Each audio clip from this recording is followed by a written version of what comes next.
Kalen DeBoer is one of the best coaches in college football. This is known. I think he's due for a bounce back season. If Ty Simpson is good at quarterback, Alabama will not just be in the playoff, they'll be likely in the Final Four. Ty Simpson doesn't need to be great, presuming he's a starter. He needs to be good.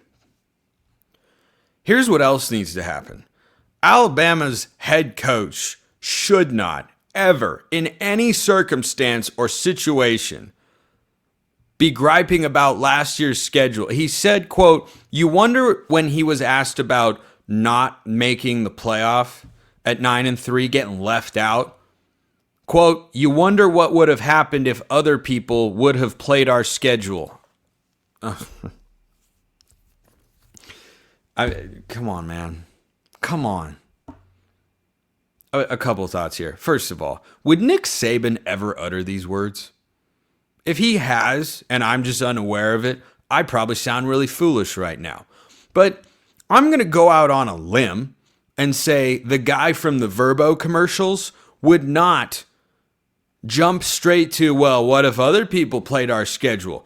Let's take a nice quick trip down memory lane and remind ourselves that Alabama did not make the playoff last year at 9-3. They shouldn't have. They absolutely should not have. In a world, by the way, in which the SEC gets 4 automatic bids, Alabama would have been that 4th team into the playoff. Is that a world you want to live in? It's not a world I want to be in. And I think with the 5-11 format I discussed earlier, Alabama could still miss the playoff. But with a 4-4-2-2-1, yeah, that's not, which sounds like, an overcrowded basketball trap. It doesn't sound like a place I'd really like to go to. But if we take a little stroll down memory lane, we remind ourselves Alabama lost to Vanderbilt, and Oklahoma. Okay. I've been dubbed a hater of Oklahoma before, so why don't I not even start with the Sooners? Can we start with Vandy? They hadn't beaten Alabama literally in my entire life, and then I think if you took the amount of years I've been on the earth, all 17 of them, and you doubled it from the time before I was born, Alabama still hadn't lost to Vanderbilt. It had been quite a long time. A very long time. I know it's your first year, but that's a baseline expectation that just shouldn't ever be dropped below. And I don't think it will again, just to be clear. I'm not punting on Kalen DeBoer. Takes a year to get used to things down there, no matter what new environment you're in. Kalen DeBoer in his first year with Washington coming over from Fresno State lost to a 3-9 Arizona State team led by walk-on quarterback Trenton Bourguet. It happens. The next year, he went undefeated, won the Pac-12, and took Washington to the national championship game where they lost to Michigan. So it went a little bit better in year 2. I think Kalen DeBoer has a season closer to that in year 2 than what he had in year 1. But this entire notion, this entire suggestion, this entire narrative, whatever you want to call it, needs to absolutely be shut down. Do not let it creep into your mind a little bit. Allow bed bugs in your sheets before you think for a millisecond that Alabama or Lane Kiffin, when he was talking about Ole Miss with this situation last year, should have been led in the playoff at 9-3. Absolutely, positively not. Casting dispersions about, well, look at our schedule. It wasn't a cakewalk, certainly. You're the same football team that went into LSU, a good but not great team, and dog-walked them, putting up a 40-piece in Death Valley.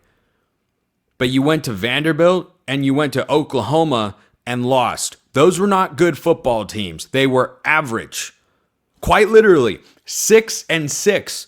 As average as it gets. Had you taken care of business in those games against teams who you were significantly better than, if you play proper football, they wouldn't have made a bowl game. They only made a bowl game because they beat you, Alabama. Because they beat you, Kalen DeBoer.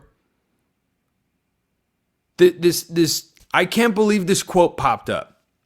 So I hate that Alabama's head coach just said, well, our schedule.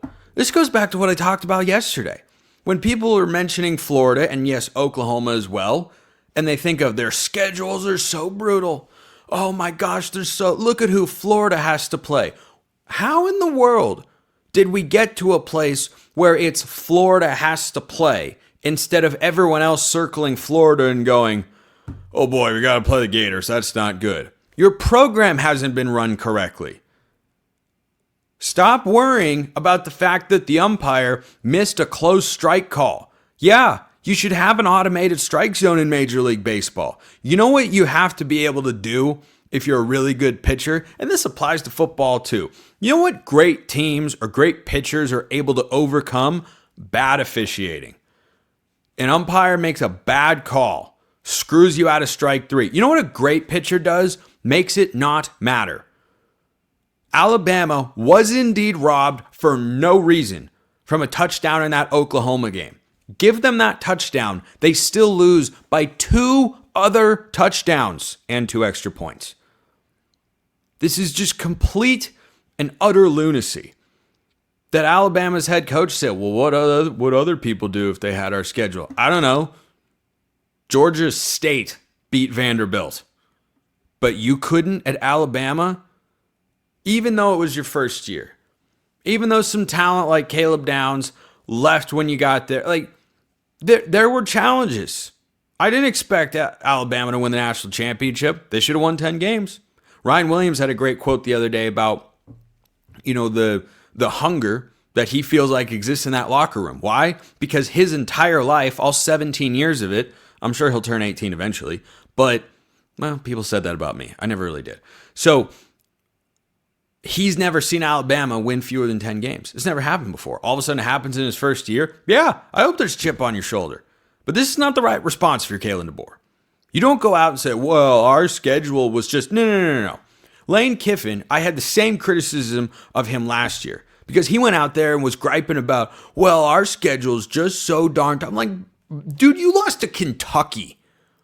I don't want to hear it. I'm so over it. The SEC is the only league that has this consistently. Miami has far more legitimate gripes because at 10-2, not only did they not make the playoff, I don't think they should have. They weren't even discussed. They weren't even in the conversation. It was all about the 9-3 SEC. And they all had a massive stain on their resume.